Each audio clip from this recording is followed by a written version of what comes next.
The Galactic Federation's military recruitment depot was a melting pot of countless species, each priding themselves on their distinct evolutionary advantages. Among them stood Vaklar, a towering member of the Xorit species, renowned for their immense strength and unparalleled agility. Vaklar's emerald exoskeleton gleamed under the depot's fluorescent lights as he surveyed the other recruits with disdain. In the far corner, a group of human soldiers was joking and laughing, their unremarkable physiques and soft appearances almost comical to Vaklar. He smirked, the mandibles around his mouth clicking in amusement. "Humans," he muttered to his fellow Xorith recruit. "What a waste of organic matter. Their planet barely qualifies as advanced, and yet they believe themselves capable warriors." His companion chuckled. "They're fragile, weak, and far too reliant on technology. Watch them fail out of the advanced training program within a week." Vaklar's confidence in his superiority was absolute. Xorith physiology was engineered for combat. Muscles made of bioelastic fibers, capable of lifting thrice their body weight, vision sharp enough to detect movement a kilometer away, and reflexes fast enough to dodge plasma bolts. Humans, by comparison, were soft sacks of water and protein. But the Galactic Federation, in its wisdom, insisted on cross-species military training. To foster unity, they said. Vaklar saw it as a waste of resources. Day 1. The challenge begins. The recruits were gathered on the training grounds, a sprawling arena dotted with obstacle courses, combat simulators, and holographic enemies. Commander Zara, a no-nonsense human woman with a prosthetic arm, and a reputation for pushing recruits to their limits, stood before them. "Welcome to Advanced Combat Integration Training," she began, her voice cutting through the chatter. "By the end of this program, you will either emerge as the finest soldiers in the galaxy or you'll be sent home in disgrace. Remember, this is not about individual prowess. It's about adaptability, teamwork, and resilience." Vaklar exchanged a knowing glance with his companion. Adaptability and resilience?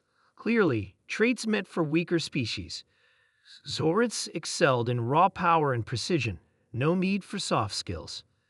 The first task was deceptively simple, a timed obstacle course. Vaklar observed the humans with interest as they stretched and prepared. When his turn came, he sprinted through the course, leaping over barriers and scaling walls with ease. As he crossed the finish line, he glanced at the leaderboard, confident his time would be unmatched. To his surprise, a human name sat at the top, Corporal James Carter. Vaklar's mandibles twitched in disbelief. He watched as Carter jogged back to the human group, barely winded, and exchanged high fives with his teammates. Day 7, the human edge. The days that followed were grueling. Each exercise seemed designed to exploit weaknesses Vaklar hadn't known he had. The humans, on the other hand, thrived in the chaos. They adapted quickly, turning failures into lessons and using ingenuity to overcome obstacles. During a team combat simulation, Vaklar's squad faced Carter's. Vaklar's strategy was simple: overwhelm the enemy with superior firepower and brute strength. But the humans fought differently. They moved unpredictably, using the terrain to their advantage and employing tactics that Vaklar found almost reckless. When the simulation ended, Carter's team emerged victorious. Vaklar confronted him afterward, his pride stung. "Your victory was luck," he growled. "Your kind lacks discipline and relies on improvisation." Carter grinned, unfazed by the towering alien's anger. "Improvisation isn't a weakness, it's survival. Humans have been fighting against the odds for millennia. You think we made it this far by playing it safe." Vaklar scoffed, but Carter's words lingered in his mind. Day 14, breaking point.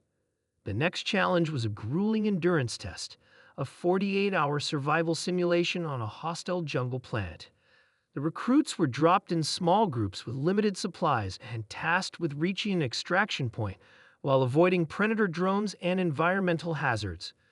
Vaklar's group struggled. The Xoriths' physical prowess meant little when they lacked food and water. Their rigid planning fell apart under the unpredictable conditions. By the second day, exhaustion and frustration had set in. In contrast, Carter's team thrived. Vaklar watched from a distance as the humans fashioned tools from the environment, shared resources, and encouraged one another. When a predator drone attacked, Carter's quick thinking and teamwork neutralized it with minimal losses. By the time Vaklar's group stumbled to the extraction point, Carter's team was already there, looking tired but triumphant. Day 30, the turning point. Vaklar's arrogance had been eroded, replaced by a grudging respect for the humans. He began to observe them more closely, trying to understand their methods. He noticed their resilience, their ability to laugh in the face of adversity, and their unwavering camaraderie. One night, as the recruits rested after a particularly brutal day, Vaklar approached Carter. "I misjudged your kind," he admitted. "Your strength lies not in your bodies, but in your minds and spirits." Carter smiled. "Took you long enough to figure that out. Humans aren't the strongest or the fastest, but we're stubborn as hell. And when we fight for each other." Vaklar nodded. For the first time, he felt a sense of camaraderie with the humans. Perhaps there was more to strength than raw power. Graduation day. The training program ended with a final assessment, a simulated battle combining all the skills they had learned. Vaklar's team, now including Carter, worked seamlessly. Vaklar's brute strength complemented the humans' ingenuity. Their combined efforts led to a decisive victory. As they stood together on the podium, Commander Zara addressed the recruits. "You have proven that strength comes in many forms. Alone, you are formidable. Together, you are unstoppable. Remember this as you serve the Federation."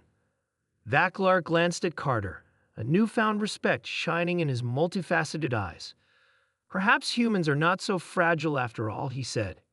Carter laughed. "And maybe Xorits aren't just muscle-bound show-offs. Stick with us, Vaklar. You might learn a thing or two." For the first time, Vaklar laughed along with him, ready to face whatever challenges the galaxy had in store together.